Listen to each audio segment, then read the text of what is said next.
Welcome into Power Plays presented by Bet365. I'm Tim Kalinowski, joined by my teammates from Line Change Action Network's hockey betting podcast, Nick Martin, Michael Leboff. Fellas, we do a draft style here. We are just about to finish the first full rotation of our draft, which means I am first as we look at the odds here presented by Bet365. Our best bets for Saturday's slate in the NHL. Plenty of games all throughout the day. Should be a good one, but I'll start with my favorite pick here because I got the first pick. The Minnesota Wild, minus 120 at the St. Louis Blues. I like it up to minus 130. Look, we spoke on our podcast that the Wild were in a bit of a tough scheduling spot the other night against Nashville, and then they proceeded to get waxed 6-1.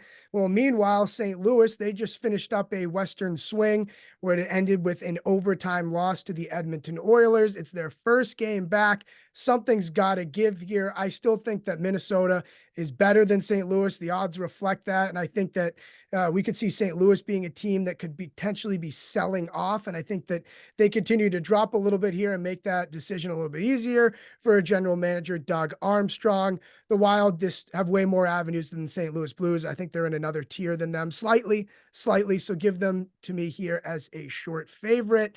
Nick or Mike, before you go, any objections to my pick? No, I would go with the Wild here. The Blues are in a really strange spot where it looked like they were showing some signs of life. We all knew that hot streak they went on right around the All-Star break was a bit of a smoke and mirrors, and it seems like we were right. The bottom's kind of falling out, and now going into the trade deadline, there's so many rumors about this team. The 5-on-5 numbers are pretty dreadful, and this Wild team, on the other hand, has played a pretty consistent game at 5-on-5. So unless one of the goalies for St. Louis steals this one, I don't think that there's too many paths to success for St. Louis. So yeah, I'm with you on the Wild. Hey, Nick, how about you? Yeah, I don't disagree at all. I definitely think the Wild are the better team. They're in a bit of a disadvantage, obviously, on the road and with the scheduling spot, but their underlying process is a lot better than the Blues. And, it's kind of the same thing, but they're just getting more from down the lineup in terms of controlling some play where they've got that Kaprizov, Ek, and both the line absolutely ripping. And the power play looks a lot better, which is kind of what's been the main strength for St. Louis. But you look down the lineup, the Wild should be able to own more of the play. So, their goaltending's been a bit of a question mark, but I definitely don't disagree with this play at all. All right, lock it in. First pick, the Minnesota Wild. Mike, you're up next. Yep. I'm happy to go with the Montreal Canadiens as a better than a 2-1 underdog in Tampa Bay on Saturday. If you look at what Montreal's done over the last little while since the All-Star break, their underlying metrics, which have been dreadful for most of the season, actually are starting to improve. They're basically playing teams to break even point at 5-on-5 in terms of goals, expected goals, even high danger scoring chances. And we've talked about this Canadiens team quite a bit about how they're a team that you want nothing to do with when the prices are short, and then they become a lot more interesting when they're big underdogs, especially when they're a big underdog against a flawed team like Tampa Bay. Montreal's been clinical and opportunistic for the past 2 seasons. That's kind of their MO. It's not the goaltending matchup we want with Montembeault not going for Montreal, but I still think that at plus 210, like you're gonna get this team's gonna give you a lot more value than that number suggests. So I'll take the scrappy Montreal Canadiens to pull the upset in Tampa Bay against a Lightning team that is just so thin. Yeah, I've been paying close attention to Tampa Bay's odds to make the playoffs on Bet365, currently minus 230. Implied probability there is about 70%. So they've been an interesting watch as they've kind of, played patty cake with this cut line here in the playoffs. Seems like it's going to be 5 teams from the Atlantic.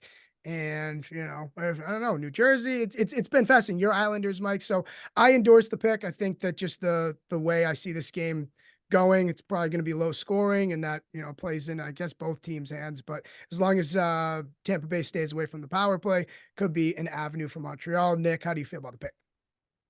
Yeah, I'm a little indifferent with Montembeault announced out. I don't love that. That's kind of the Habs' way of hanging around in these games. So close to fair. I do want to keep fading the Lightning. I think they're getting a lot of credit this year. Every time something goes wrong, it feels like the next, or when they get on one of these 3-game losing streaks, it feels like people are very geared to get into the like Tampa can't lose this game mindset, which is not the way you typically want to handicap games, right? So I don't mind the number. I think Tampa does have some very legitimate flaws right now. They're not getting anything meaningful from down the lineup outside of that Kucherov line. Stamkos has been really bad. The back end's got some holes. So I do think that they are kind of a paper tiger compared to what we've historically seen them be. So yeah, I don't mind it at all.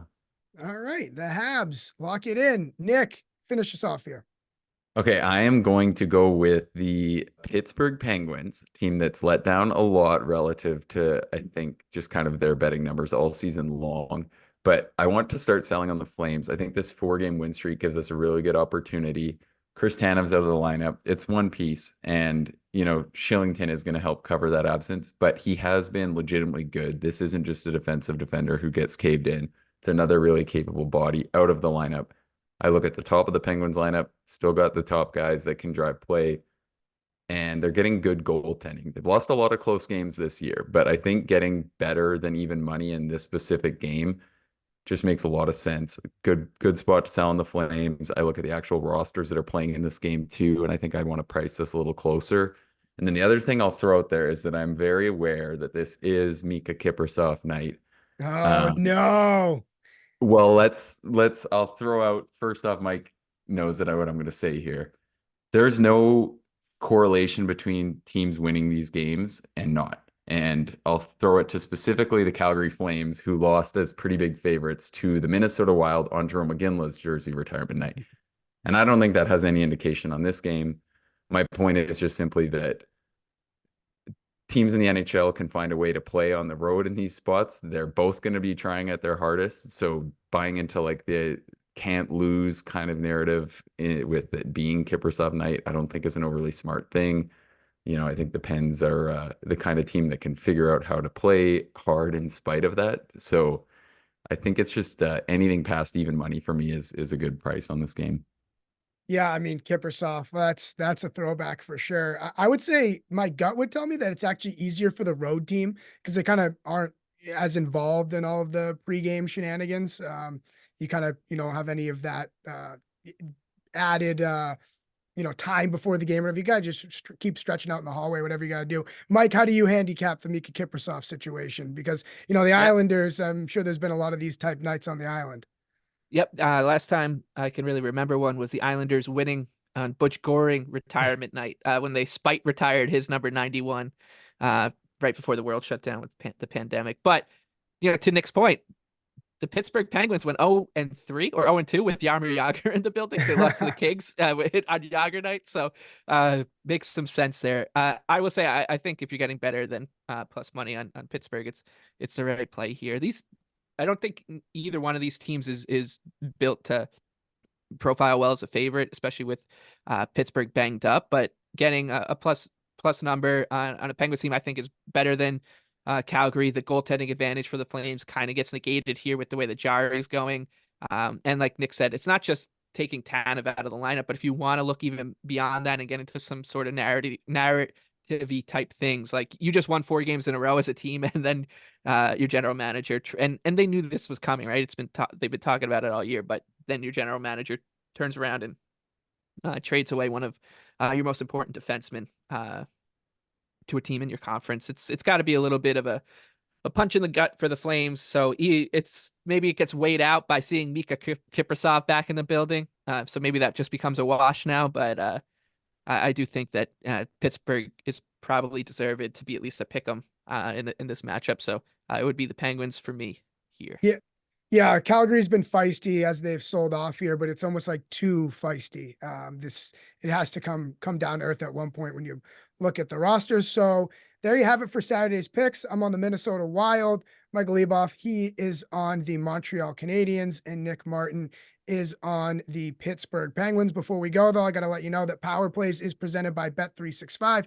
Bet365 doesn't do ordinary. That's why you get more boosts with them than anyone else. Every day, they power up the odds on hundreds of bets to give you a chance to win more. Bet365 boosts specific markets, even your winnings and parlays, and they don't stop there. Keep an eye out for their biggest lowest and best odds with the incredible Super Boost. Check out the boost and see why it's never ordinary at Bet365. 21 plus only or 18 plus in Kentucky.